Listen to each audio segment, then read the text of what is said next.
Bienvenue à la ruche industrielle.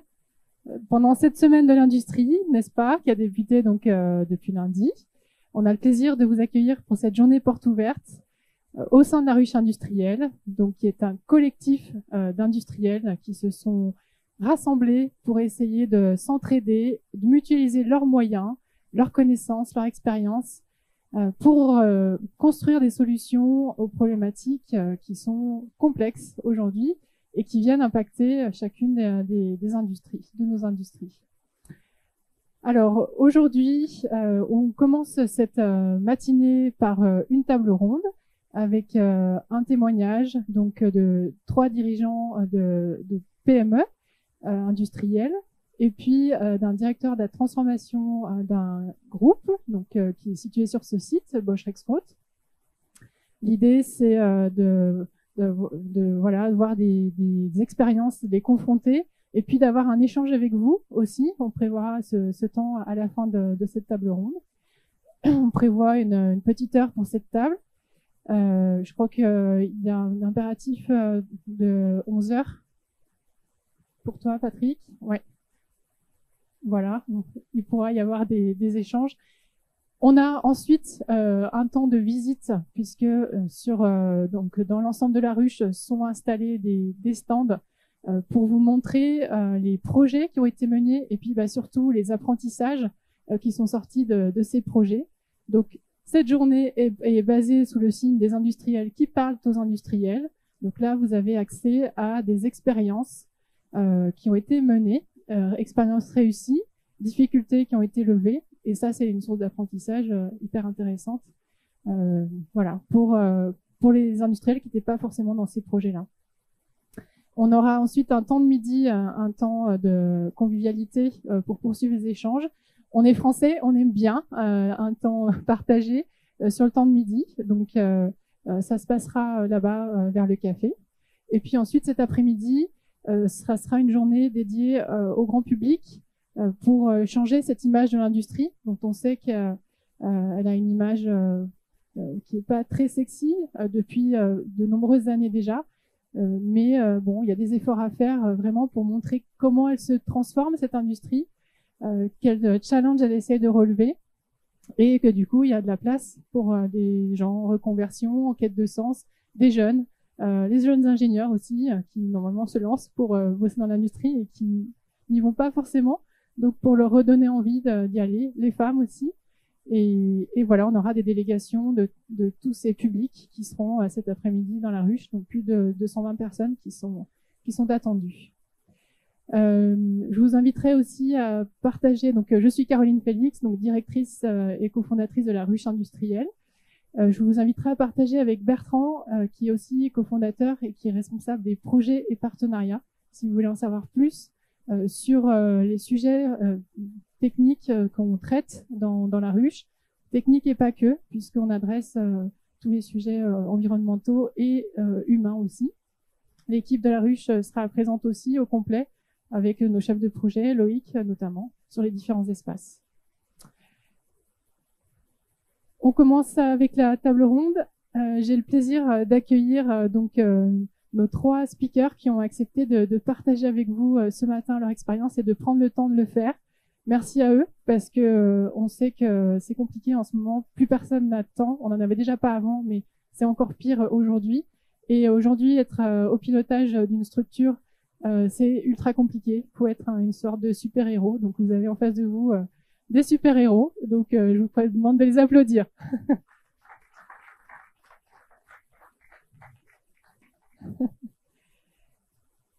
Donc, on accueille ce matin Fenmi. Je ne t'ai pas demandé si c'était Xian, comme on disait, ou Tian. Voilà, parce que c'est Q-I-A-N, mais c'est ça. Fenmi Tian, qui est PDG d'Advantelec SAS. Donc, Fenmi, tu es originaire de Shanghai. Tu es diplômé en France à l'INSA de Lyon en tant qu'ingénieur en électronique. Tu t'es lancée en tant qu'entrepreneuse en 2008 avec la création d'une plateforme d'achat en Chine d'abord, puis en 2011 en France, à Saint-Fond. Et au départ, tu distribuais donc des composants électroniques pour l'industrie, mais rapidement, en fait, tu t'es mis à concevoir des composants et accompagner des projets sur mesure. Et tu es aujourd'hui en train de développer une nouvelle activité de production, cette fois, et de batteries lithium installées donc dans la région lyonnaise, avec une proposition qu'aucun fabricant aujourd'hui ne propose en France et a priori en Europe. Voilà, donc nouvelle aventure dont tu vas nous parler.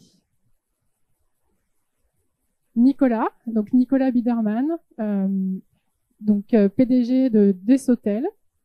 Donc tu es directeur de site. Aujourd'hui, on fait comme on veut, on est des super-héros. Tu es diplômé de l'École supérieure des techniques industrielles et textiles. Tu as d'abord une expérience en supply chain manager chez Actaris, donc dans le domaine de la conception et fabrication de compteurs d'eau et d'énergie thermique, puis directeur d'usine chez Itron, Pivaudran, Aldes, et enfin depuis 3 ans donc chez Desotel. C'est une entreprise qui est basée aussi donc à Meyzieux, qui conçoit et fabrique des extincteurs et les maintient aussi. Mais pas ceux-là, on a bien noté. Bienvenue. Patrick Parra, donc tu es PDG donc de CMS Industrie. Donc après une dizaine d'années dans les achats chez Alstom, tu deviens directeur industriel de ICRA Industrie, puis directeur général de BU Manufacturing chez ADTEL Group. Et depuis 2012, donc tu es directeur général de CMS Industrie. Et bienvenue, Patrick. Et enfin, donc Frédéric Massel, tu es directeur de la transformation chez Bosch Rexroth, diplômé donc de l'Université des sciences appliquées allemande de la Sarre. Tu fais ta carrière au sein du groupe Bosch, d'abord dans la division automobile diesel et depuis 9 ans dans la division industrielle, donc de Bosch Rexroth, d'abord en tant que directeur de production de systèmes hydrauliques et puis aujourd'hui comme directeur de la transformation, donc depuis octobre 2020. Bienvenue Frédéric.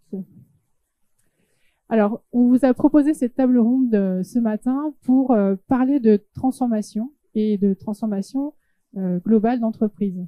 Alors, si l'on tape le mot transformation d'entreprise sur un moteur de recherche, on tombe en fait sur le fait qu'une transformation d'entreprise est une stratégie de gestion du changement qui est destinée à faire évoluer une entreprise conformément à ses objectifs et pour l'avenir. Il est aussi précisé que ces initiatives de changement impliquent des efforts axés sur l'expérience des employés. En 2014, on utilise le thème de transformation digitale, transformation numérique. On a tous entendu ces termes-là. En réalité, l'origine de la transformation digitale n'est pas si nouvelle que ça. Elle remonte en fait aux années 90 avec l'arrivée des PC et d'Internet dans les foyers et dans les entreprises. Aujourd'hui, on entend d'autres types de transformations. On entend transformation humaine, transformation managériale et transformation environnementale. C'est en tout cas sur ces 3 axes que les adhérents industriels de la ruche ont choisi d'unir leurs forces pour explorer des nouvelles voies. Aujourd'hui, au travers de l'expérience et des parcours professionnels de nos 4 intervenants, qui sont donc en commande des entreprises d'entreprises de tailles différentes, je vous propose de questionner cette idée de transformation des entreprises industrielles qui semble être à l'œuvre aujourd'hui. Alors, quand on a préparé cette table ronde, je vous ai tous posé la question, pour commencer, de savoir si vous utilisiez le mot de transformation pour votre entreprise. Vos réponses n'ont pas été toutes les mêmes à cette question. Est-ce que vous pouvez donner donc à notre public aujourd'hui ce que ce terme évoque pour vous? Fen, je te propose de démarrer. Quand je t'avais posé cette question, tu m'as répondu que tu parlais plutôt de transition, de l'idée de monter, d'aller sur un autre plateau. Est-ce que tu peux nous dire en quoi Advantelec vit une transformation ou autre chose aujourd'hui?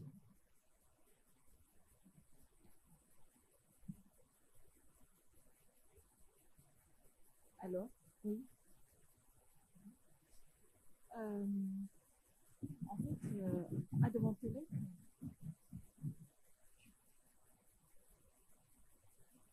c'est bon. Oui, c'est mieux.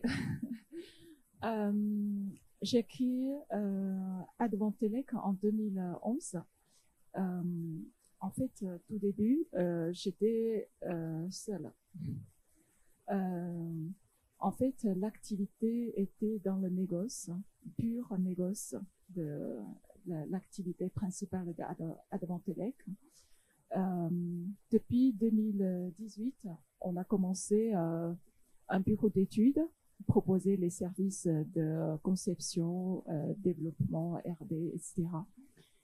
Mais en tant qu'ingénieur, j'ai toujours l'idée de monter mon entreprise vers la production. Pendant le Covid, ça nous a poussé monter l'étape vers l'autre chose. C'est en fait plus vers mon idée de production. C'est ça que pour moi, une transformation, c'est plutôt que comment monter l'entreprise vers un niveau plus haut, avec un savoir-faire de propre l'entreprise. Voilà, c'est ce que je voudrais dire. Merci.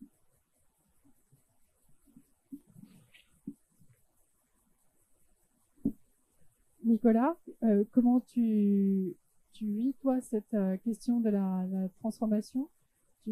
Pareil, tu questionnais cette notion et tu parlais plutôt d'amélioration continue. Le mot était très dynamisant quand même, mais il pouvait faire peur, c'est ce que tu m'avais partagé. Oui, tout à fait. Quand on parle de transformation, ça peut être un peu effrayant, excitant. On va changer complètement. On est plutôt, nous, sur un modèle d'amélioration continue. C'est derrière ce mot-là qu'on met toutes nos transformations, qui peuvent être sur une organisation de production, sur la technologie, sur du développement produit, des modes de management. Mais c'est toujours dans un esprit d'amélioration continue. On ne va pas fixer des ruptures, des grosses ruptures, des transformations importantes. On va plutôt situer ça dans le temps, comme un effort qu'on fait pendant toute l'année, qu'on répétera l'année suivante, etc. Et la seule question, c'est de choisir ses priorités pour ces améliorations.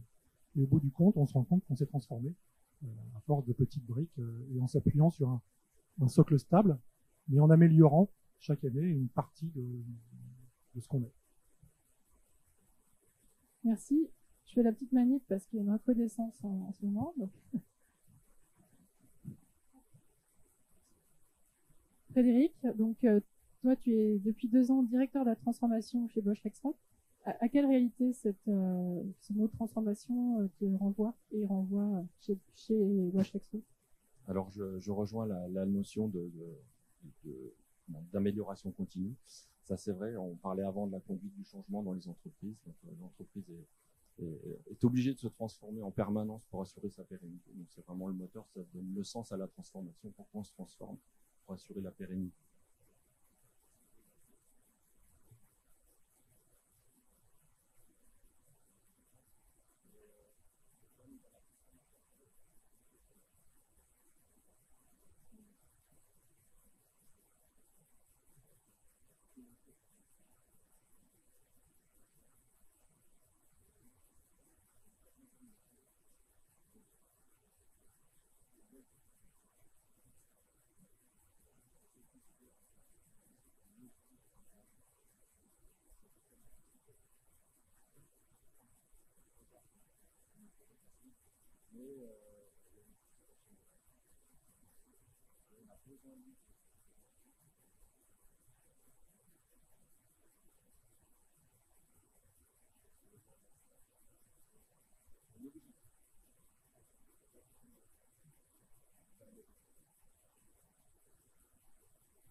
Patrick, tu es toi aussi nuancé sur cette notion de transformation. Est-ce que tu peux nous dire ce que ce terme évoque pour toi? Alors, je réfléchissais à nouveau en écoutant mes collègues. J'ai tendance à le faire disparaître de mon vocabulaire, en fin de compte. Parce que pour moi, la transformation, tel que je le perçois, en tout cas actuellement, c'est plutôt dans une relation de rupture.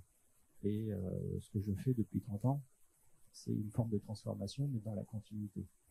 Et c'est une obligation parce que nos sociétés, sans se transformer, sans s'adapter, elles périclitent, elles perdent leur raison d'être.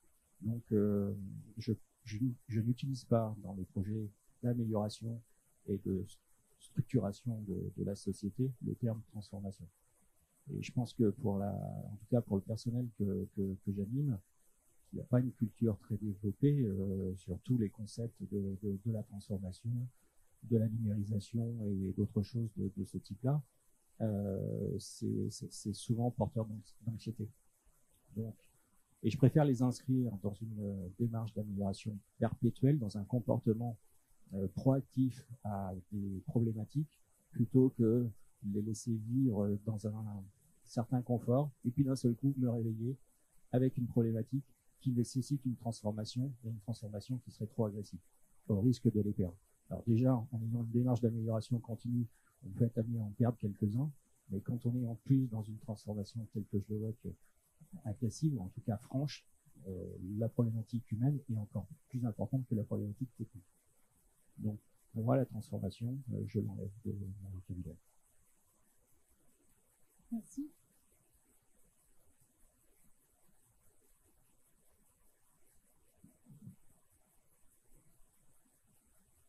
Alors, justement, on a cette problématique technologique. Donc, comme je disais en introduction, dans le collectif de la Ruche, on a choisi de travailler sur ces 3 axes technologiques, humains et environnementaux. Si on parle de technologie, et en particulier numérique, digital, quelle est la place que ça prend aujourd'hui dans vos entreprises? Frédéric, si tu veux commencer. Ouais, je veux bien. Donc, comme je le disais en introduction, donc la technologie est disponible et moins chère. Donc, ça permet aux petites entreprises, aux entreprises moyennes d'y avoir accès. Et pour nous, on a 2 axes vraiment de développement sur la technologie. Donc, le pilier bleu qu'on peut retrouver à la Ruche, on fréquente beaucoup la Ruche aussi pour se donner des idées. Mais on a investi dans la Smart Automation, c'est-à-dire que nous, on a des activités d'assemblage et de test. Et comme je disais en préambule, on est aussi dans un contexte de concurrence où pour garder de l'activité en France, même vis-à-vis de notre groupe, on est obligé de s'améliorer, d'améliorer nos process pour réduire nos coûts de revient. Et la Smart Automation nous permet d'automatiser certaines opérations chez nous. Alors on dit Smart Automation parce qu'on recherche, on y va par petits pas aussi, c'est pas des grandes révolutions, on va pas changer tout un métier, c'est sur des postes plus ciblés, avec des objectifs, attaquer nos boulots d'étranglement pour réduire les temps de cycle, donc faire des objectifs. Et un deuxième axe qui est aussi alléger la charge de travail pour certains postes de travail, des tâches qui ne sont pas à valeur ajoutée. Donc là, on peut retrouver de la Smart Automation avec des robots collaboratifs ou du transport de pièces où il n'y a pas de valeur ajoutée, et ça permet de réutiliser ces gens sur des tâches à plus forte valeur ajoutée, en ayant amélioré l'ergonomie, en ayant baissé nos temps de cycle pour les boulot. Nous, ce qu'on recherche aussi dans la Smart Automation, c'est des retours d'investissement rapides. C'est-à-dire qu'on ne peut pas se permettre d'investir trop, sinon on a un capital qui est trop élevé dans nos coûts en longue durée. Donc on recherche des retours sur invest dans nos tout petits projets entre 2 et 3 ans maximum. On investit à peu près, pour donner un ordre de grandeur, avant on était sur à peu près 500 000 € par an d'investissement, donc un peu plus de 100 000 € d'affaires. Là, actuellement, avec les projets technologiques qu'on a, on a fait à peu près 1 million d'euros chaque année pour améliorer nos process sur nos axes clients. Donc ça, c'est pour la Smart Automation. Et donc, une des difficultés, un des freins de la Smart Automation, la technologie, elle foisonne. On va dans un salon, on a tout acheté. Et donc, c'est de faire le bon choix technologique aussi. Ça, c'est hyper important parce que même si on investit peu, il faut investir bien. Et donc, le peu d'argent qu'on va sortir, il faut faire le bon choix technologique. Et là, on a besoin, et même si on est nous chez Bosch, on a beaucoup de solutions qui sont proposées par notre groupe, on peut se servir chez nous, mais on a besoin aussi de regarder ce qui se fait à l'extérieur, de comparer et de voir aussi ce que nos collègues dans les autres branches, qui sont complètement différentes. Là, j'en viens à la ruche parce qu'on pense aussi à d'autres secteurs d'activité et on peut expérimenter, partager nos cas d'usage qui ont été mis en place pour se rassurer aussi sur un choix technologique ou se rassurer sur une approche. Donc, on a besoin de sortir de nos groupes respectifs et de confronter beaucoup d'expériences dans d'autres contextes.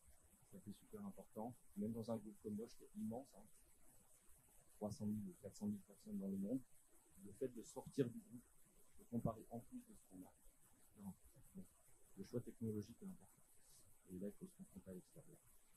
Et un deuxième axe sur la technologie, c'est la data qui est en train de tout bouleverser aussi. Alors là, c'est un domaine qui est encore plus large. Quand on entend parler de la data, on va dire en fait tout doit être connecté de partout.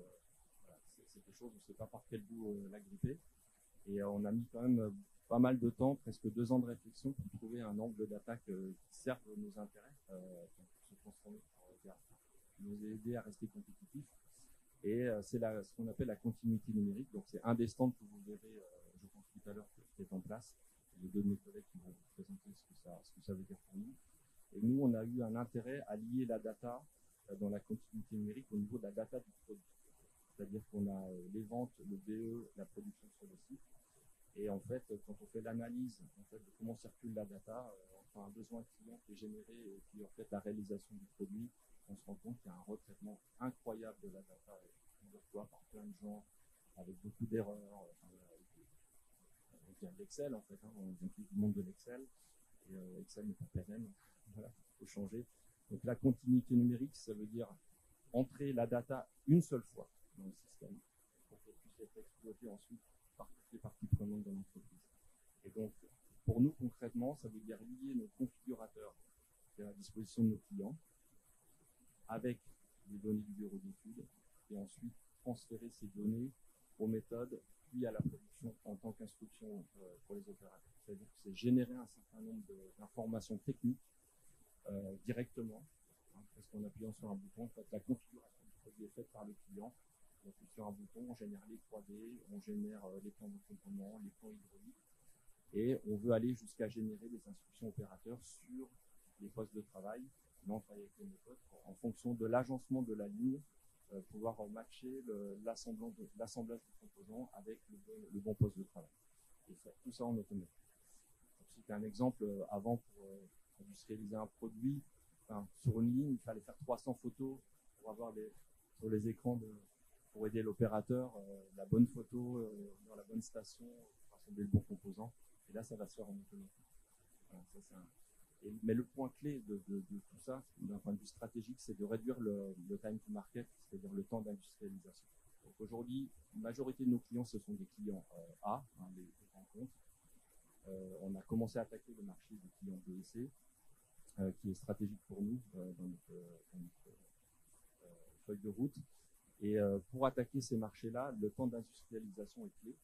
Et donc, il faut le réduire. Et la continuité digitale permet de le réduire puisqu'on fait gagner du temps au bureau d'études, on fait gagner du temps aux méthodes. Et donc, on va réduire par 2, voire par 3 le temps d'industrialisation grâce à la continuité. Et surtout avec une justesse, puisque comme la donnée est rentrée une seule fois, comme elle est reprise en automatique derrière, c'est rentré bon, c'est juste. Il n'y a pas le risque de la reprise. Non.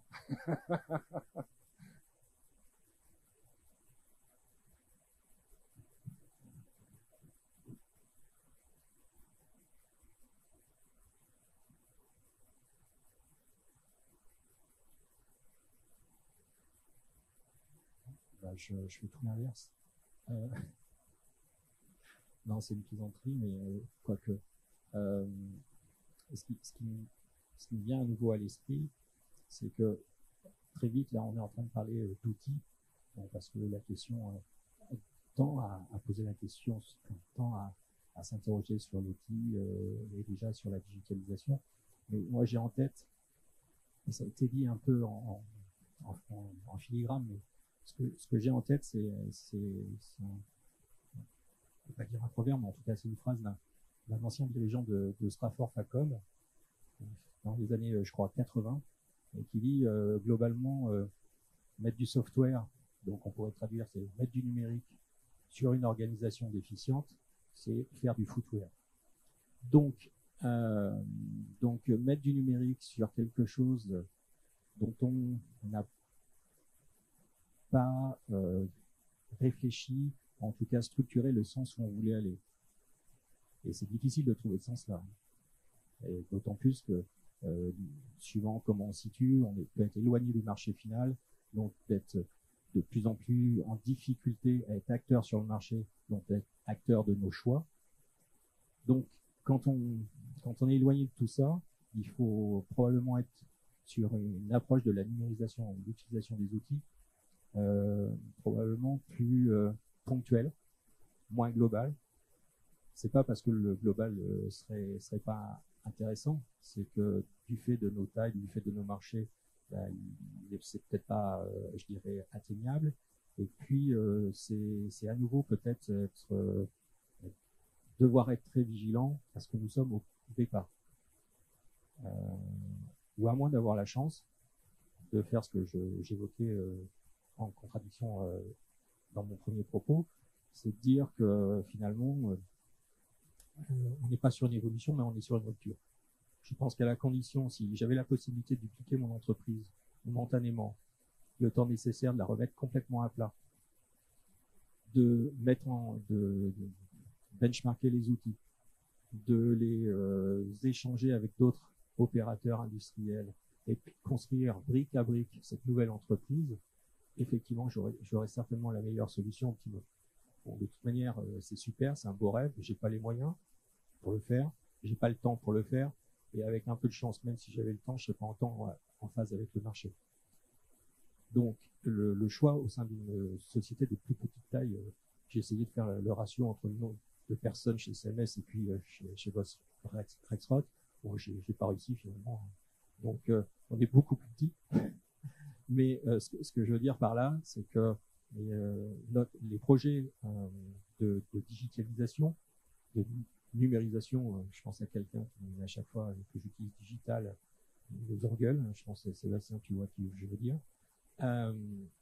Il faut vraiment les adapter en fonction de ses forces et ses faiblesses et où on veut aller. Donc si on a que 100 balles pour vouloir faire une transformation, il faut en faire pour 100 balles. Ça ne sert à rien d'avoir un positionnement trop ambitieux. Ou le choix que l'on a fait quand même pour répondre à la question, c'est on identifie des briques numériques, des outils qui nous apparaissent intéressants sur l'approche. On fait le choix délibéré de les tester localement pour éprouver la fonctionnalité et savoir si on pourra en faire un usage adapté et si on aura les moyens d'alimenter cet outil. On le met en œuvre localement sur un métier, sur une fonction. Quelquefois, on le diffuse plus largement. Mais c'est pas toujours fait globalement. Parce que le global nécessite quelquefois beaucoup trop d'efforts. Même si c'est certainement le plus rentable à terme, mais on n'a pas les moyens de le faire. Alors, pour un spécialiste du sujet, c'est digital, c'est le doigt, c'est le machin, ça n'a rien de numérique, c'est un anglicisme, donc numérique, ça va bien en le disant par le terme numérique. Mais il vous l'explique beaucoup mieux que je l'explique, bien entendu, parce que c'est passionnant. Voilà.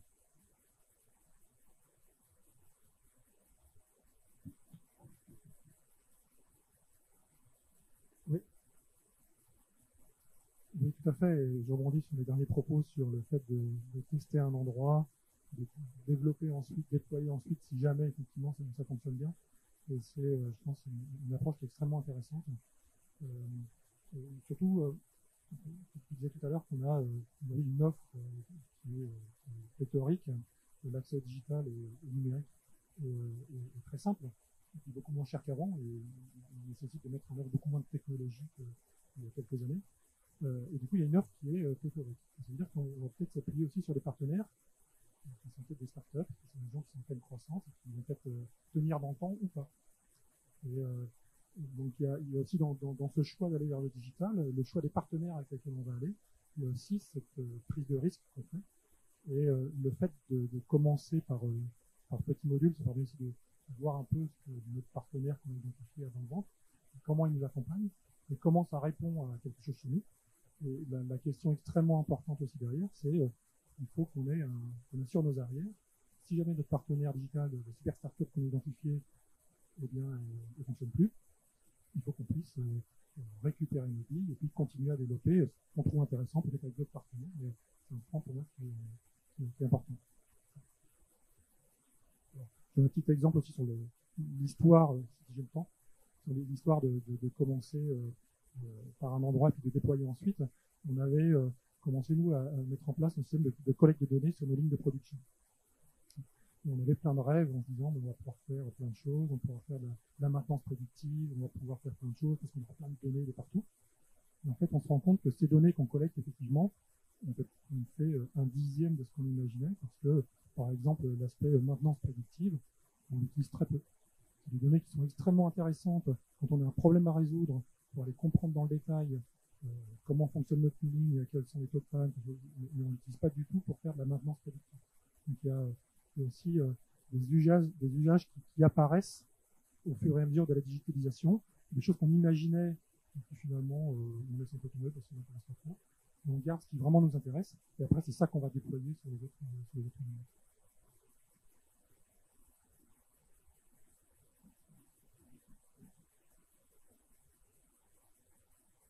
Alors, pour Advantelec, la future usine est encore en construction. La livraison, ce sera début 2024. Donc, la partie digitalisation et numérique, pour nous, c'est encore dans la phase de préparation. Il y a deux côtés. En fait, la bonne côté, pour nous, c'est une feuille blanche. C'est-à-dire qu'on peut faire designer comment on veut. Je remercie les trois messieurs ici là. Vous avez partagé des très bonnes expériences. Je suis sûre qu'on a besoin de vous pour nous conseiller. Et puis, on a déjà sorti la première version de la ligne de production, mais je suis sûre qu'on a beaucoup de choses à améliorer. Voilà. Donc, l'autre chose que je voudrais dire que j'ai visité la campus de la région à Lyon-Ouest, Industrie 4.0. Je vous conseille d'aller visiter. Ça peut nous donner beaucoup d'idées surtout pour moi, c'est comment optimiser le processus de fabrication. Voilà, c'est parce qu'en France, on sait que les coûts de main-d'œuvre sont tellement chers par rapport aux autres pays, par exemple en Asie. Donc ça, c'est fondamental quand on veut lancer un site de fabrication. Ça, c'est vraiment une question fondamentale pour moi. C'est comment on peut optimiser le processus de fabrication. Voilà, c'est ce que je peux vous partager.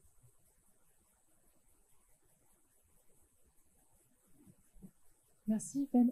Merci à tous sur ce point. J'ai une troisième question pour vous, c'est la place de l'humain. Quelle place prend l'humain dans cette transformation? Nicolas, je voulais commencer avec toi. Chez Deux Hôtels, vous avez mis en place une dynamique au sein de la production qui vous a permis d'améliorer la productivité et le climat social. Il s'agit du chantier santé-performance. Est-ce que tu peux nous raconter? Effectivement, donc on a mis en place il y a une deuxième partie de 2020, deuxième semestre 2020, un chantier qu'on a appelé Santé Performance, qui était accompagné par la CARSAT et par la région sur ce chantier. Et en fait, ce chantier, c'était de proposer tout simplement un renversement des rôles au sein de l'entreprise. Donc, classiquement, on a les services support, les méthodes par exemple, qui vont aller analyser une ligne de production, regarder comment ça se passe, passer du temps, prendre des mesures, et puis identifier, après un peu d'études, identifier les leviers d'amélioration. Mais en fait, renverser ce concept-là en demandant aux personnes qui sont sur la ligne ce qui ne va pas. Et, ça permet en fait de mettre en place des choses qu'on aurait mis en place par les services support. Mais la différence, c'est que c'est mis en place par les gens qui travaillent sur la ligne et c'est complètement différent. C'est-à-dire que c'est perçu différemment parce que le fonctionnement de la ligne, c'est le résultat de la réflexion des personnes qui sont sur la ligne. Alors, je donne un exemple. Quand on commence ce type de chantier, on fait un exercice qui s'appelle la journée réussie. Et la question qu'on pose, c'est tout simple, c'est qu'est-ce qui fait que quand vous rentrez chez vous le soir, vous dites aujourd'hui, j'ai passé une bonne journée. Et ce qu'on entend est extrêmement intéressant. Par exemple, petit exemple, on a une personne qui nous dit, qui nous coupe à la fin de la question, enfin même avant la fin de la question, en disant, mais moi je peux vous dire tout de suite en arrivant le matin si ma journée va être réussie ou pas. Qu'est-ce qui se passe? Et ben moi, si j'arrive le matin et que mon poste de travail c'est le bazar, je ne pas rangé comme il faut, mais déjà je sais que j'ai passé une sale journée. Bon, donc on va voir la personne qui est l'après-midi et on lui dit, mais qu'est-ce qui se passe? Tu ranges pas ton poste? Il dit, si, je le range. Hein. Vous ne rangez pas de la même façon. Donc, mettez-vous ensemble, juste tous les deux. Nous, on ne s'occupe de rien. Regardez ensemble comment est-ce que vous préférez organiser votre poste de travail. Et, mine de rien, on a construit un standard de travail. On définit un standard qui ne vient pas des services méthodes, qui ne vient pas de l'extérieur, mais qui vient du terrain. Et ensuite, donc c'est un exemple parmi d'autres, hein, mais on peut aussi construire des objectifs par rapport à ça. Une personne dans la journée réussie qui va dire, mais moi je me rends bien compte le soir, à la fin de la journée, que si on a généré un peu trop de revenus, nous c'est pas bien parce qu'on a travaillé pour rien, pour l'entreprise ça fait un coût. Ben voilà, mais c'est un objectif aussi, trop de revenus sur la vie, mais c'est bien un objectif. Mais c'est pas un objectif qui est arrivé dans de ces eaux, c'est un objectif qui vient des personnes qui travaillent sur la vie. Et du coup, qui est, on n'est pas d'appropriation parce que ça vient de. Et ensuite, une fois que ce premier point est fait, de façon hebdomadaire, en fait, on a des points qui sont faits entre les deux équipes, c'est-à-dire que pendant une demi-heure, tous les mardis midi, on arrête la production, les deux équipes se mettent ensemble, et puis ces deux équipes vont réfléchir sur des problèmes qu'ils ont identifiés pendant la semaine. Pendant toute la semaine, ils ont des petites fiches qu'ils peuvent remplir, et le mardi, on regarde tous les problèmes qui ont été remontés. Et l'objectif, c'est de choisir un problème qu'ils peuvent résoudre tout seul. Il n'y a pas besoin de la maintenance, il n'y a pas besoin de la méthode, il n'y a pas besoin d'investissement. De le choisir et puis de trouver une solution. Et puis un autre sujet qui, lui, va nécessiter un support plus important. Et ce sujet-là remonte en fait dans une réunion que pour le coup j'ai mis avec l'équipe de direction. Et on va recueillir les sujets qui nous intéressent. Alors, ce qui est important, c'est que pendant cette réunion le mardi, il n'y a aucun personne du comité de direction. C'est-à-dire qu'il y a juste les opératrices et les opérateurs de la ligne avec leur chef d'équipe qui joue un rôle de pilote, de coordinateur. Mais le choix des thématiques, le choix des sujets sur lesquels on va travailler, il est fait par les équipes. Et moi, je les vois faire ça. On ne participe pas à ça. Et on se rend compte que très rapidement, on se rend compte que les sujets qui remontent ne sont pas les sujets auxquels on pensait. Les choses qu'on voit, oui, bon, on voit bien ce truc-là, mais c'est pas le plus important, c'est pas très grave. En fait, si vécu tous les jours par les personnes et de façon répétée, ben, ça devient un problème grave et ça devient le problème à traiter plutôt que le problème du taux de revenu, etc. Et donc, on a ce système-là qui est en place et qu'on a déployé sur un niveau et que on a maintenant, depuis 2020, on a déployé sur l'ensemble de nos productions. On a déployé également en logistique. Alors, qui parlait de gains de performance. Sur la première ligne sur laquelle on a mis en place ce chantier, on faisait 130 extincteurs par heure et on est passé à 150 avec des personnes plus détendues, parce qu'il y avait moins de stress, moins de frustration liée à des irritants, liés aux gars de l'autre équipe, etc. Voilà, on a un vrai gain en fait en termes de performance et un gain en termes de risques psychosociaux, un vrai gain en termes d'ambiance de travail dans la télé. Oui, le turnover, c'est des gens qui partent à la retraite.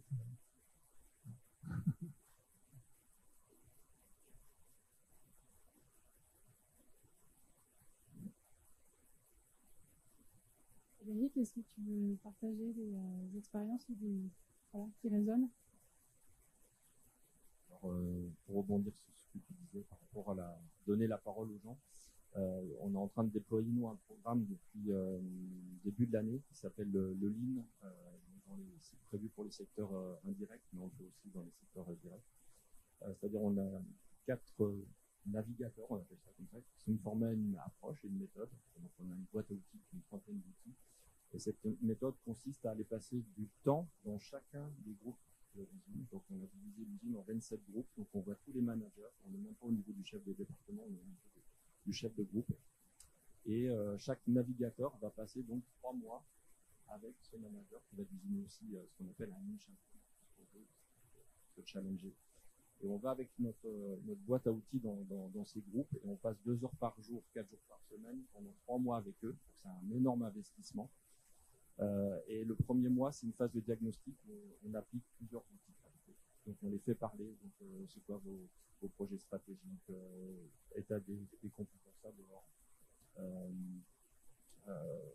matrice de compétences, matrice de formation, comment vous communiquez, etc.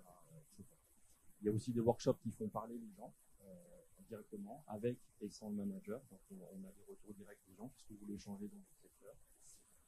Et tout ça, ça permet de construire, on tire des constats de tout ça ensemble. Et chaque semaine, on présente à la direction, le manager présente à la direction tous les jeudis après-midi pendant une heure et demie, le rendu de la semaine et les conclusions. Donc, première phase de 1 mois, les conclusions. Deuxième phase, le deuxième mois, on établit un plan d'action sur les priorisations, mais c'est eux qui décident. C'est pas top-down, c'est vraiment bottom-up, comme on dit.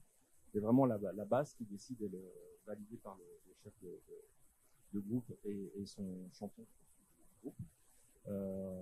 Donc on élabore un plan d'action et ensuite le 3e mois on démarre le plan d'action qui va être suivi pendant 9 mois ensuite.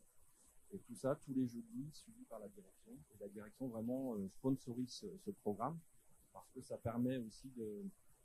Alors, on a 2 gains principaux si vous voulez. On a le premier gain, c'est on va obtenir de la productivité parce qu'on cherche à chasser le gaspillage dans ces outils d'analyse. Donc pour les gens, c'est lâcher un petit peu les activités qui sont vraiment pénibles, où il y a de la redondance, de la récurrence, parce qu'on ne s'est pas bien aligné avec nos clients internes. Donc ça cherche aussi à aller orienter le client interne. Donc on gagne un peu de productivité pour réinvestir ce temps sur des tâches à plus grande valeur ajoutée et donc développer davantage le personnel. Donc ça c'est un premier axe. Et le deuxième axe fondamental, c'est le changement de posture du manager en fait. Où finalement on veut aller du manager vers le leader coach. Et j'avais vu sur internet il n'y a pas longtemps une infographie qui est pas mal. On voit le manager, enfin la pyramide classique et on l'inverse. C'est le manager qui est en dessous de la pyramide qui soutient ses équipes. Je l'aime bien celle-là parce que c'est un petit peu ce qu'on cherche à faire, c'est que le manager doit se mettre avec cette approche au service de son équipe pour la développer, lui donner la parole et voilà.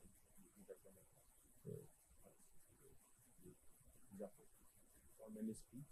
Et voilà, on va dérouler ça pendant 2 ans.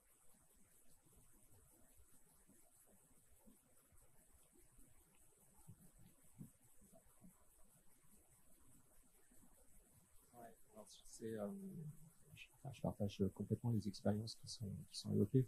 Je vais apporter simplement peut-être un focus ou un message d'alerte sur ce rôle de manager justement et ce qu'on appelle communément dans nos organisations des managers intermédiaires. Et une grande partie de l'amélioration, de l'évolution, de rupture ou autre, en tout cas de l'accompagnement du changement, on a souvent tendance à être bon au top, de ne pas être si mauvais que ça à la base, en tout cas d'avoir beaucoup d'idées, mais le niveau intermédiaire a tendance à scléroser, à étouffer le dynamisme de la base. Donc, il faut être attentif quant au fait d'accompagner, former ce niveau intermédiaire et le rendre de plus en plus un coach, un accompagnant en ayant des méthodologies, en ayant un état d'esprit. Et tous les managers intermédiaires qu'on a dans nos organisations ne sont pas obligatoirement dans la capacité d'être coach. Ils ne le sont pas naturellement, ils peuvent ne pas l'être naturellement, et quelquefois ils sont même en aversion totale, et ça ne sera pas qu'une question de formation, mais c'est qu'ils ne sont pas dans la capacité d'avoir ce rôle de coach. Si c'est le cas, et si vous restez avec cette organisation qui n'est pas adaptée, votre innovation, votre amélioration, elle ne sera jamais stabilisée. À la première occasion, elle va partir en vrille parce que le manager va être sur d'autres objectifs, d'autres visions, et donc il aura répondu à l'exigence de son management top, en disant bon ok, il y a un chantier d'amélioration, je vais pas paraître pour un nul, je vais le faire. Il va s'investir momentanément parce que on lui donne du temps, ça donne de l'importance, et puis à la première occasion du quotidien, et dans le quotidien des occasions, c'est par paquet de 100 qu'on en a, il va presque faire le contraire. Bon, en tout cas, il va abandonner ces sujets-là au profit du quotidien, et donc il va réintroduire le dysfonctionnement sous une autre forme et appauvrir toute évolution à venir. Donc ça, pour moi, c'est le point sur lequel j'ai de plus en plus d'attention. Je m'étais focalisé beaucoup plus sur les opérateurs. Alors, faut pas les oublier, hein, c'est pas mon propos, c'est pas de dire que le monde des opérateurs ne participe pas à cela du tout, mais j'ai constaté dans mon organisation et à partager avec beaucoup d'autres industriels, on est sur ce sous-investissement, mais je parle pas que de l'argent, sur cette strate de nos organisations. Après, il faut pas oublier globalement, on parle de nos grands-mères quelquefois en disant rupture numérique. Je peux vous dire qu'on a des grands-mères ou des grands-pères, et c'est pas qu'une question d'âge d'ailleurs, dans nos organisations, en rupture numérique. Moi, j'ai un opérateur, rien que le fait de voir une LED bleue s'allumer sur un truc, pour lui, c'est une agression numérique. C'est pas un mauvais opérateur. C'est quelqu'un qui est avec nous depuis 30 ans, qui tient sa place. Sauf que si on l'embarque sur un sujet tellement numérique, de toute manière, si on n'a pas fait sauter son blocage, c'est mort. Soit on le perd, et c'était ce qu'on était en train de faire, parce qu'on n'avait pas été assez attentif, soit il se perd lui-même, mais quoi qu'il arrive, il est plus avec nous. Mais ça, c'est vrai pour une LED verte ou bleue. Là, c'était une bleue, hein. C'était vraiment la couleur en plus. Mais c'est vrai aussi, on a changé de RP, je donne des exemples un peu de mon quotidien, mais donc là, c'est hier, je descends de strate, et puis j'arrive côté logistique, parce qu'il y a un manager qui est absent, donc je vais faire le point avec cette cellule de 4 personnes, et je dis bon alors comment ça se passe, et puis je vois une de ces personnes qui écrivait à la main sur une feuille A4, très bien organisée sous Excel, et qui écrivait toutes les réceptions qu'elle faisait la journée. On a investi plusieurs centaines de milliers d'euros dans le numérique au niveau de l'ERP et depuis plusieurs décennies. Je lui dis, Laurence, c'est quoi ton histoire? Elle dit, bon, on m'a dit de faire ça. Ah oui, je dis, bon, qui est le on? Alors là, il a fallu faire l'histoire. Et arrive le moment où on se situe du on, et je lui dis, mais pourquoi tu le fais? Elle dit, si on se trompe d'emplacement quand on met le composant en stock, on peut le retrouver par rapport à la date de l'événement, et je regarde dans les autres adresses à côté de cette adresse où il aurait dû y avoir le composant pour retrouver peut-être le composant perdu. Ouais, alors déjà, l'explication, d'accord, on perd, on trouve. Je lui dis, ça se passe combien de fois? Bon, bah, non, mais c'est extrêmement rare. Hein. Mais je lui dis, tu fais des dictées, donc je lui ai dit, tu fais des punitions à longueur de journée pour un événement qui est extrêmement rare. Bah ouais. Bah, je lui dis, moi je le ferai pas, hein, j'ai pas envie de le faire. Hein. Et puis je lui dis, et tu penses pas que dans l'ERP, à partir du moment où on a les données, donc on revient sur l'exploitation des données, que finalement, si ça se produit, tu es en train de questionner sur les événements que tu as enregistrés, donc l'ERP a enregistré les événements de réception avec des adresses, donc il suffit juste de développer un état ou de questionner la base en disant bah aujourd'hui quelles ont été les réceptions, où ont été les adresses, et puis on va aller faire du picking sur les adresses connexes et éviter la dictée. Donc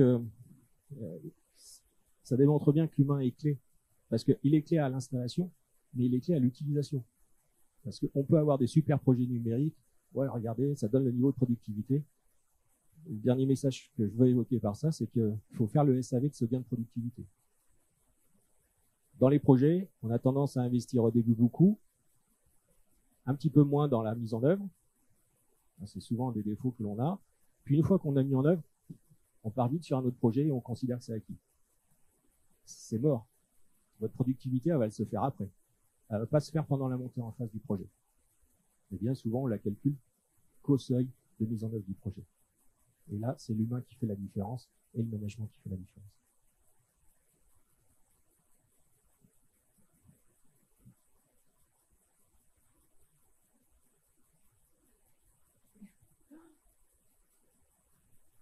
Oui,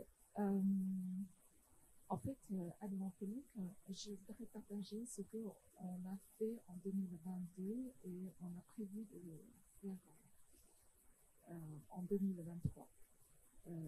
On est en train de basculer la convention collective. Avant, c'était le commerce de gros et maintenant, on prépare de basculer à la convention collective métallurgie. Donc, pour passer cette étape, on a sollicité des consultants externes pour faire analyser les postes actuels chez Advantech et préparer les futurs fichiers de poste. Parce que nous, on a aussi un plan de recrutement ici jusqu'au début 2024. Aujourd'hui, on est 13 et début 2024, on a prévu au moins doubler les effectifs. Donc, ça, c'est un grand challenge pour nous. C'est sûr que nous, on n'a pas tous les compétences chez nous. On a besoin des forces externes. Et la ruche industrielle, il y a un bon réseau pour nous, je pense. Et voilà, c'est ce que je peux vous dire pour l'instant.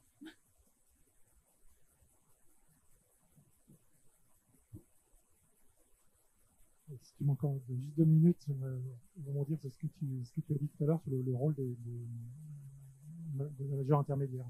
Et effectivement, ce rôle, il est clé. On s'est rendu compte dans le déploiement de notre chantier que la difficulté, en fait, c'est que les équipes n'étaient pas habituées à débattre entre elles d'un problème. Et puis, on allait très vite sur des conflits, sur de l'accusation, sur c'est un tel qui a mal fait, c'est à cause de ça. On n'arrivait pas à être factuel. Et on a vraiment dû accompagner nos agents de maîtrise pour qu'ils deviennent des animateurs de débat et qu'ils apprennent à laisser un groupe s'exprimer, exposer un problème sans accuser, sans juger, laisser le temps de parole, on ne juge pas tout de suite le commentaire, etc. On vote, voilà. Et créer en fait une atmosphère propice justement à l'échange, au débat, etc. Et du coup, effectivement, on a fait changer d'un rôle de manager à un rôle de médiateur, d'animateur, mais qui, c'est une rupture, mais c'est extrêmement intéressant pour eux. Ils sont contents quand ils en font ce cas parce que ce qui en sort est vraiment intéressant. Pour cette précision. Ma dernière question pour cette table ronde concerne le 3e axe de transformation qu'on traite dans le collectif de la ruche, la transformation environnementale. On sait que notre industrie s'est construite sur un modèle linéaire, mais aujourd'hui, la raréfaction des matières, de l'énergie et l'impact hyper visible sur notre environnement poussent à penser la création de valeur différemment. Est-ce qu'il est possible pour une entreprise établie, on a entendu tout à l'heure l'idée que le fantasme de partir de la feuille blanche et de faire les choses bien du début, mais encore faut-il les faire suffisamment vite pour qu'elles soient en phase avec le marché. Mais en tout cas, une entreprise établie, est-ce qu'il est possible de transformer des pans de sa chaîne de valeur? Patrick, est-ce que tu veux commencer? Bon, je ne sais pas si vous l'avez identifié, mais il y a un spécialiste dans la salle. Je pourrais le dénoncer si nécessaire. Donc, je suis pas ce spécialiste. Donc, sur cette notion entreprise linéaire, entreprise circulaire, enfin, cette approche, moi, ce que j'ai en tête, c'est que même si j'ai la volonté, j'ai pas obligatoirement la possibilité de le faire. On fabrique des cartes électroniques. Rien d'exceptionnel. Qu'est-ce que je peux rendre de circulaire sur la fabrication de ma carte électronique? J'achète des composants partout dans le monde. Alors ça y est, j'ai fait le rapport, hein, la dimension, c'est 5000. Donc, donc on voit la capacité que je peux agir sur un marché. Pour vous donner quelques chiffres, je fais 8 millions d'euros de chiffre d'affaires, 50% des achats, 4 millions d'euros sur un marché qui est, rien que sur le semi-conducteur, qui est 2000 milliards. Qu'est-ce que je vais influencer? Mon marché fournisseur. Je suis dans cette incapacité. Je peux bien avoir les meilleures idées du domaine, je ne pourrais pas les faire mettre en œuvre. Donc déjà, j'ai une grande partie de ma réflexion où j'ai une balle dans le pied, quand même. Après, si j'enlève les composants, je vais avoir les consommables. C'est pareil, c'est des géants mondiaux qui font de la chimie. Je ne peux pas faire grand-chose. Et puis, de toute manière, je ne vais pas influencer fondamentalement à ma dimension la techno. Donc, on s'aperçoit que quand on passe dans les différents tamis de la possibilité, sur mon business model actuel et sur ma dimension économique et sur la valeur ajoutée que j'apporte dans cette chaîne de valeur, j'ai pas de levier, ou très peu de levier. Alors, je m'y emploie, je suis attentif, j'essaie de faire mieux tous les jours. Mais si c'est faire mieux sur l'approche circulaire, de savoir que je vais avoir sourcé mes cartons plus proche de la maison, c'est bien, mais c'est pas suffisant à la dimension de l'entreprise. Et puis de toute manière, avec un peu de chance, si vous achetez bien vos cartons, vous les achetez déjà en proximité parce que le coût du transport il est déjà prohibitif sur le prix d'achat des cartons. Donc par la force des choses économiques, vous l'avez déjà acheté en proximité. Donc, ce que je constate, c'est que cette réflexion, en tout cas cette question, se pose à l'image, en tout cas, de votre modèle économique et de ce que vous êtes. Moi, en ce qui me concerne, je considère que je devrais être en rupture, et pour faire le lien à la première question, mais vraiment en rupture sur mon modèle, vraiment en rupture sur ma valeur ajoutée, et donc probablement sur une autre nature d'activité pour être dans une approche circulaire. Dans mon domaine d'activité, je serai que linéaire. Donc tout ne se change pas. Quelquefois, il faut abandonner au profit d'autre chose. On en reparle, ouais, je sais. Ça fait 6 mois qu'on doit en parler. Trépigne, mais vous avez des temps d'échange après. Frédéric, est-ce que tu veux partager? Alors chez nous, on commence à s'intéresser, à étudier cette année l'aspect d'éco-conception. On n'est pas super en avance, donc on essaie de se rapprocher aussi du réseau et de ce qui se fait à Lyon aussi pour pas réinventer la poudre. Notre axe sur l'environnement, il est plus axé pour le moment dans la proposition de valeur qu'on fait à nos clients, c'est des distributeurs hydrauliques et des dossiers pour les engins de chantier. Et là, on a de la technologie qui est en train d'arriver dans nos futures gammes de produits qui vont faire économiser de l'énergie à nos constructeurs de machines d'engins de chantier de l'ordre de 30 à 40%. Donc notre proposition de valeur, elle contribue à ça. Et ça va contribuer pour aller plus loin jusqu'à l'utilisation, à pouvoir mener des chantiers décarbonés dans le milieu urbain. Donc notre technologie fait qu'avec l'économie d'énergie, le constructeur peut passer du diesel à l'électrique sur son engin et donc pouvoir faire des chantiers en milieu urbain. Voilà. Et l'économie d'énergie fait que aujourd'hui, par rapport à l'autonomie d'électrique, ça nous permet d'avoir une durée d'utilisation plus longue avant la recharge. Voilà, donc on est plutôt axé sur nos produits vis-à-vis de nos clients. Ensuite, on commence à raconter la démarche en interne pour voir quel impact on peut avoir sur l'éco-conception. On se rapproche d'acteurs, encore une fois, régionaux, qui sont en lien avec la ruche, qui ont beaucoup d'expérience dans le domaine.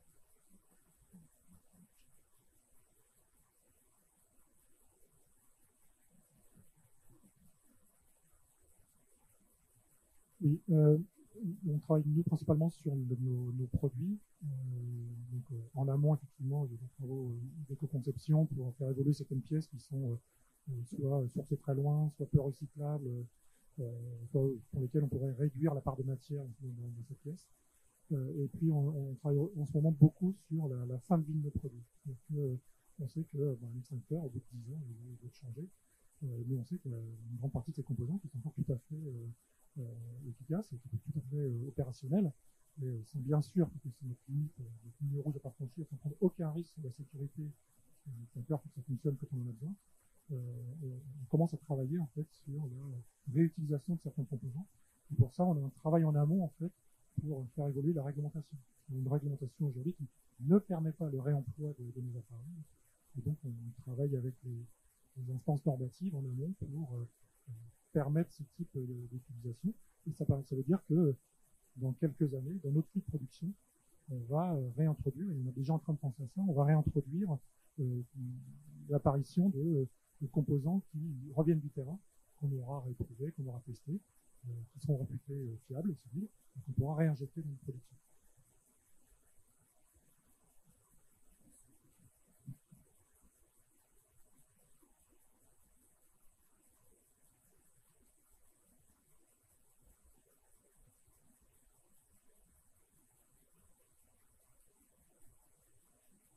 Oui, en fait, pour le projet de fabrication de batteries lithium, on a fait l'étude de marché en 2020 et on a finalisé notre business plan en début 2021.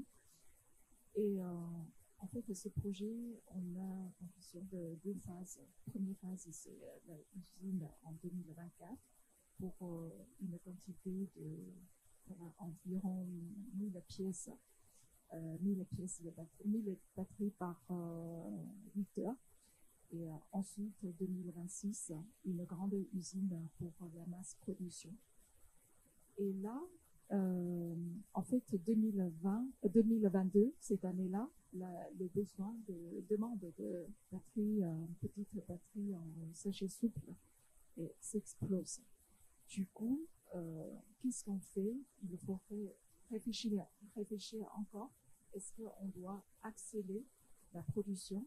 Parce qu'aujourd'hui, à Advantelec, on a grandi notre laboratoire pour installer une ligne de prototype. Déjà, c'est prévu que fonctionne en début 2023. Par contre, les demandes sont énormes. Qu'est-ce qu'on fait? C'est ça qu'il y a à réfléchir.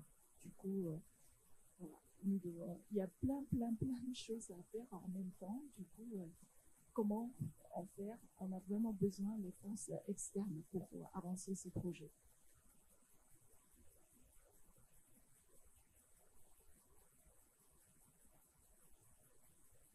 Tout à fait.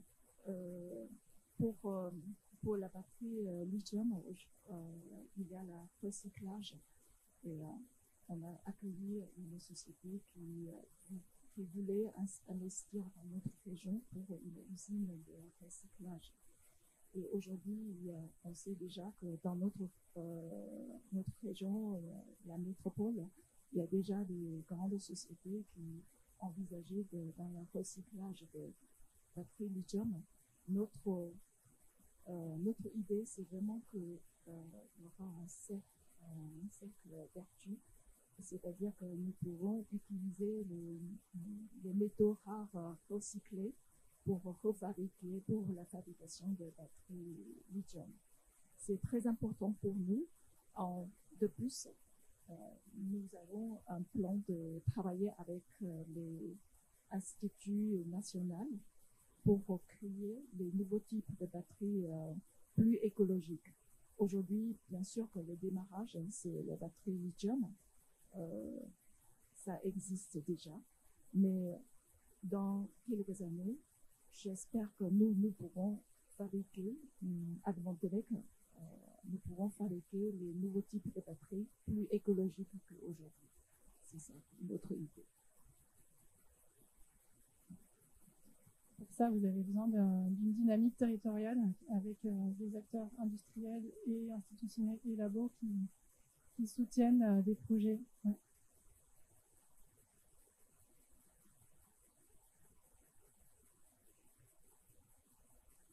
Merci. On arrive à la conclusion de cette table ronde.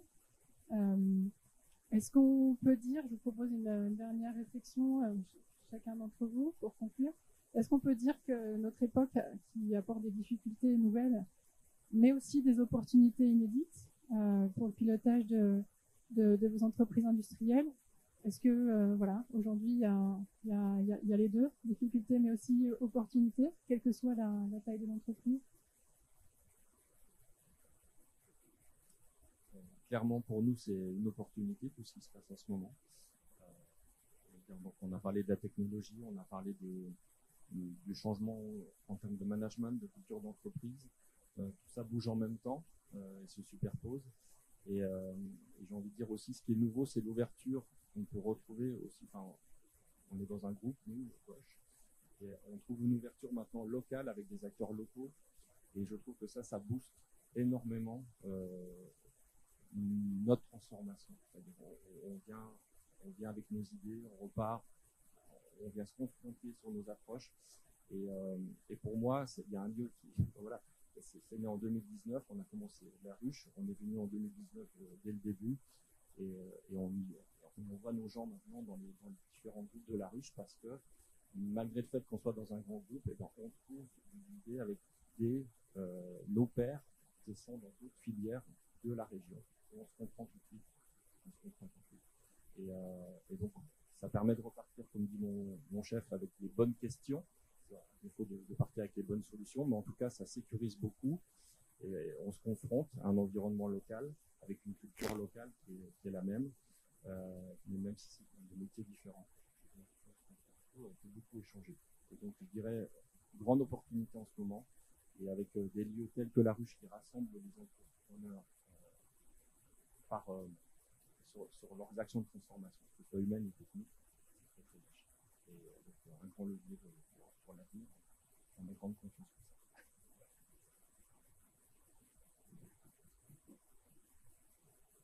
Oui, moi j'en tiendrai aussi le mot d'opportunité. Il faut qu'on vit une époque formidable. Ça peut faire sourire hein, quand on entend ça aujourd'hui. Hein. Parce que oui, on a des problèmes énormes de marge dans les entreprises parce que les matières premières augmentent. Voilà, mais on a un foisonnement dans tous les domaines, hein, dans le domaine de la technique, du management, des moyens de production, etc. On a énormément de choses nouvelles qui arrivent, qui émergent. Et moi, je trouve qu'on a la chance de vivre à cette époque-là, avec de telles transformations qui sont en cours.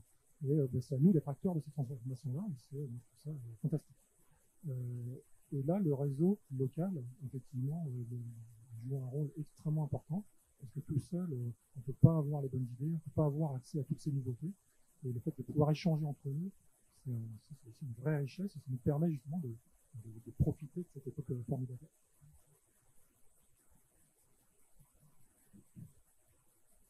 Alors, en tant qu'une femme, je pense qu'on est dans une période, époque formidable. Voilà, je pense que moi, je suis un exemple que j'ai créé des entreprises depuis 2008. Peut-être c'est ADN de ma famille, mais je pense que c'est vraiment qu'on est dans une très bonne période. On a plus pour les femmes. Pour les femmes ici, toutes les femmes ici, je vous encourage. Il faut oser d'être entrepreneur. Voilà, je pense qu'on a beaucoup d'opportunités. Voilà, c'est ce que je peux dire.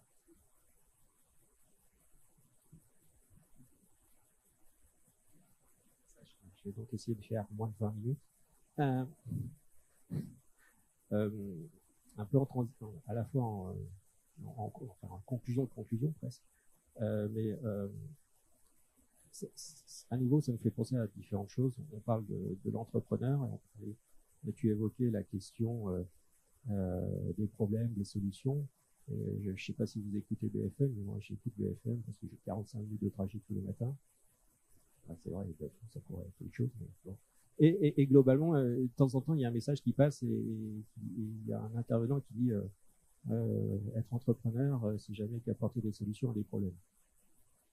Bon, donc à partir du moment où on a fait le choix d'être entrepreneur, ça veut dire qu'on a fait le choix d'aimer les problèmes. Tous ceux qui n'aiment pas les problèmes ne peuvent pas être entrepreneurs. Vous pouvez quitter la salle pour certains d'entre vous. Donc ça va avec le costume et j'aurais tendance à dire qu'actuellement on est particulièrement riche de problèmes, donc on a une capacité à être entrepreneur vraiment dans des proportions hors normes. C'est la révolution tous les matins. Donc tous ceux qui sont sortis peuvent re-rentrer parce qu'il y a la place pour tout le monde et les idées on en manque quelquefois. Et le lien avec l'idée, c'est effectivement ce qu'on partage aujourd'hui et ce que moi je partage le plus souvent possible, et même au-delà je dirais, de l'acceptable dans mon emploi du temps. Mais c'est cet échange, c'est ces moments d'échange, parce que c'est riche de valeurs, c'est riche de contacts, et quelquefois de contacts dont on ne trouve pas la valeur tout de suite, et qu'on le trouve plus tard. Et c'est à ces occasions qu'on l'a, et sur lequel on peut être plus efficace et éviter quelques erreurs. Et c'est aussi ça, hein, être chef d'entreprise, c'est limiter le nombre d'erreurs, c'est pas les annuler parce qu'on en fait beaucoup tous les jours. Donc c'est juste en faire un peu moins que son concurrent si on est en relation avec la concurrence. Donc on est riche de tout ça, mais c'est vrai que c'est pas facile non plus à assumer au quotidien. Et c'est vrai de le partager, ça a aussi un bon moyen de l'assumer. Merci beaucoup. Merci à nos 4 super-héros. Ils vous ont donné du temps, de l'expérience ce matin. Je vous invite à leur donner vos applaudissements pour leur rendre de l'énergie.